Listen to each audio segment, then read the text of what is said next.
Hey guys, me again with another YouTube video. So I've been pretty good lately about getting like daily videos kind of like uploaded right then and there.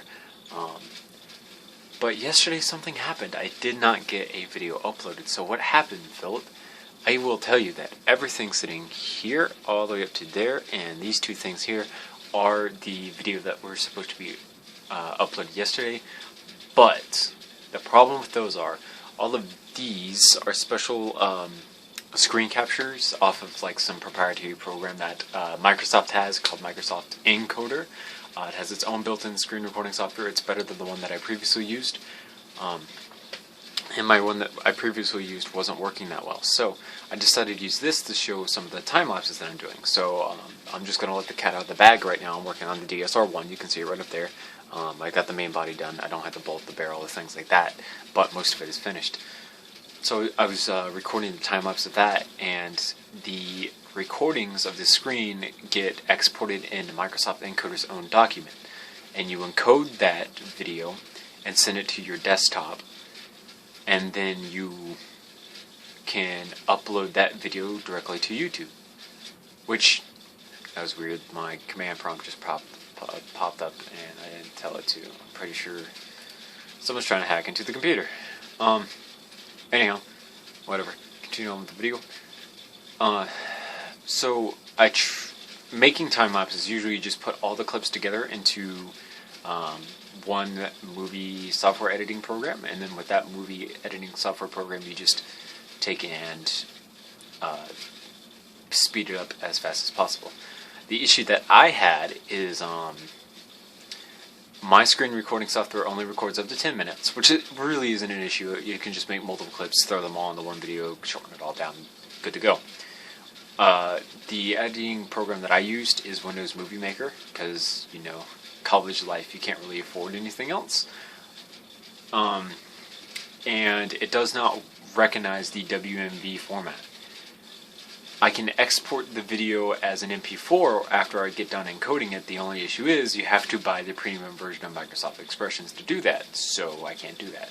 So in terms of screen recording and things like that, I don't know where that sits right now in terms of my channel, but hopefully that becomes more prevalent in the future. I've already been talking for 2 minutes and 40 seconds, so what are we talking about today? Well, going with the list that I've given you guys already, today we're talking about a very anticipated model. This is BJI Industries Vector X Complete version 3. Now then, there was an issue. This file that I'm about to open is probably not going to be the Vector X. No, that is in fact the DSR grip, because when I saved the DSR grip, it overrided the Vector X, which is no problem, trust me. All of my files are backed up on Google Drive, so I can just go on and log into Google Drive, and then boom, go through these wonderfully colored folders. Did I put it in Assault Rifles, or did I put it? I should have put it in BJI Industries. BJI Industries. Scroll. Vector X. And version 3. Download that. Alright, so downloads right there. So the rendered image looks like this. This is an old rendered image because I was asked by a certain person in the YouTube comment section to take the magazine and make it flush with the manual. And I think that the version I just downloaded had that, because I did do that, and it did look pretty good. Whether or not it's on the model that I'm about to open is another story, and I did not render the model when I did that. So, this was the very last rendered image I did.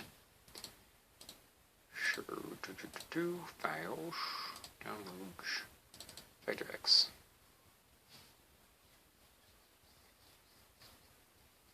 Oh, it is on this model. Okay, first things first, shoutouts. That blue paint scheme that you see there, it was chosen by Pixelbricks. He's another YouTube gun maker. He's in our little Google Hangout groups. And when he found out that I was doing another vector model, he wanted me to make it in a light blue. So, according to his wishes, light blue. He even got to select the blue he wanted out of all the LED templates as well. That's pretty cool. So, what exactly is the Blue Jay Industries Vector X? Because you're sitting here staring at it, but you're probably still wondering what exactly it is. Well, Chris Vector has their very first vector, which is 45 ACP. At SHOT Show 2015, they announced the second vector, which is chambered in 9mm. And this is a take on a 5.56 by 45 carbine version of the vector. In case you guys have not seen it, there is concept art of a vector-style assault rifle called the G56 by H&K. This is only concept art. It is not an actual product endorsed by H&K. Someone made it up, and it's caught a little bit of attention here and there. I've definitely seen some really cool 3D models and things like that. This is the H&K G56. As you can see, it's an assault rifle version of the Vector. And this is a cool concept. I like the idea of having an assault rifle round in the Super V platform. The issue with this is that I don't like the looks of it. To me, this is ugly. It doesn't retain the slanted magazine feature that the normal Vector has. This stock just feels like it's a copy-paste from an ACR, which basically is. And then the forend just seems a little wonky to me. It's like it's not an actual Vector's forend. So that's why I don't like it. So, instead of going with the standard G56 like I've seen other YouTubers build, I went with my own assault rifle version. This is more of a carbine because of how long the barrel is. And, not to mention this, normal Vectors are not legal for civilian use. Why? Because the barrel is smaller than 16 inches. If it has the stock and the barrel is lower than 16 inches, it's considered to be a short-barreled rifle, and you have to get a $200 tax stamp with the government here in the United States of America. Now, in certain states you can't own SBRs, so I apologize to those states. However, this has a 16-inch barrel. It's also chambered in 5.56 by 45, which means it is completely legal for civilians to own. That's a cool thing to me. I've always wanted to own a Vector, but I've never wanted to go through a $200 tax stamp to buy one, just so I could have the ability to have a stock on it. I understand that Vectors don't have recoil at all, but I've always wanted to rest my cheek on something. So, here's the process of how this Vector came to be. I started with the base model of the original Vector, the pink one that I made for Breast Cancer Awareness Month, my 9mm version. Kept the webbing. I like the webbing. Removed the gap where the magazine release was supposed to be. I took the mag well itself here, and I moved it down just a little bit more, extended it out, took the V that used to be up here, moved it down, curved this just a little bit so it'll look better. The magazine originally stuck out below the magwell, but again, I was asked in the YouTube comment section to make it flush, so I made it flush.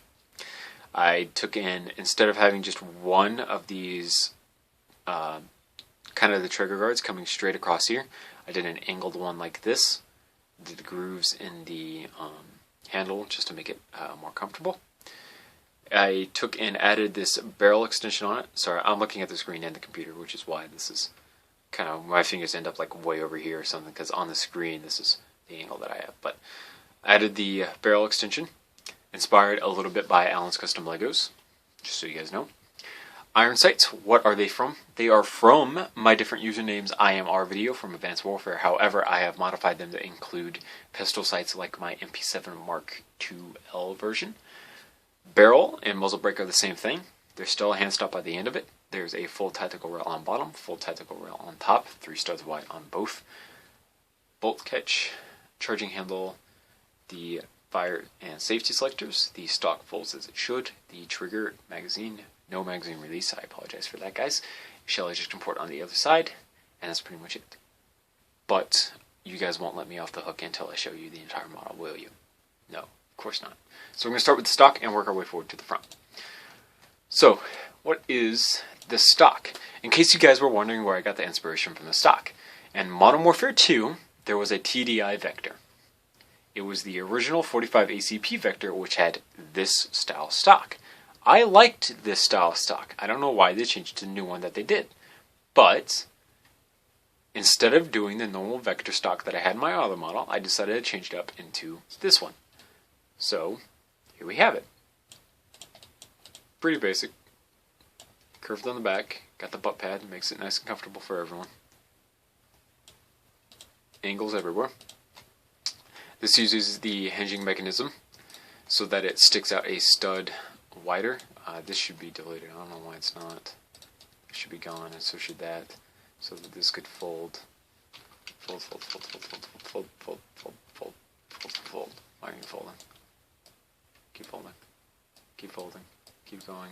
Maybe you can fold more. I guess it can't. The fire selector gets away. Well, for the most part, it folds over like that. So you can still operate the gun. Literally everything. Bolt catches fully accessible. Fully accessible. Charging handles up there. Shell ejection ports here. Both of your selectors are here. Ambidextrous both sides. Trigger still perfectly functioning. Magazine release would be right here if I had one on this model. So that's perfectly fine. So you guys can definitely use that. The handle is actually skinned down from the original vector that I had. The grooves in it are colored blue, light blue. It matches the rest of the body. On the back here, I've added the curves just to make that more comfortable. On the bottom here, I've added this entire thing here, just to give it a really unique design. Here we have the bolt, which would technically come out from here once you disassemble the gun. The V logo on the side here, really nice V logo. The black lacing on the front of the receiver, so that if you don't run a foregrip here, or you don't like your hand on the rail system, you can use these laces to keep your hands on the weapon itself. Really nice lace design. I definitely got a lot of props for that one because it looks really nice. The removable 30 round 5.56 magazine with the bullet in the top of it.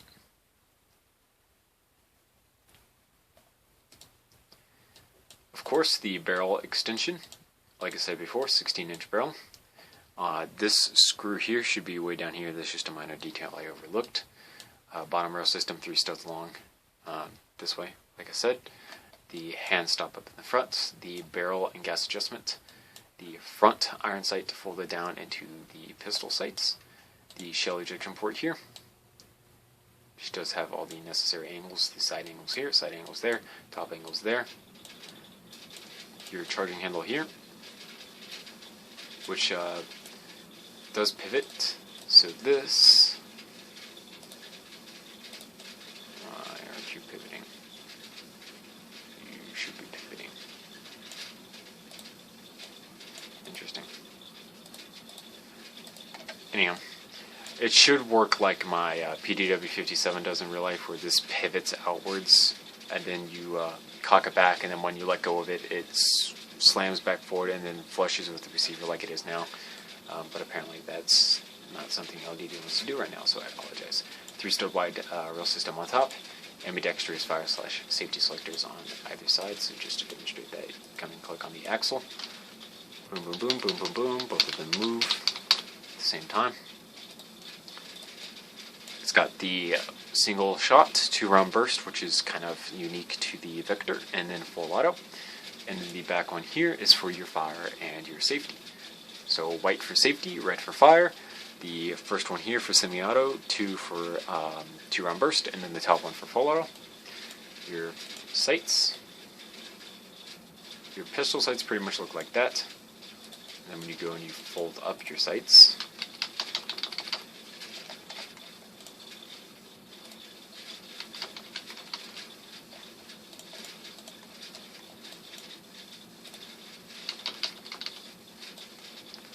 they look just like that, which is pretty cool because you get the orange detailing of where the other sides are, plus the red dot that tells you the enemies in the game and stuff. Flip those back down, boom, boom, just like that.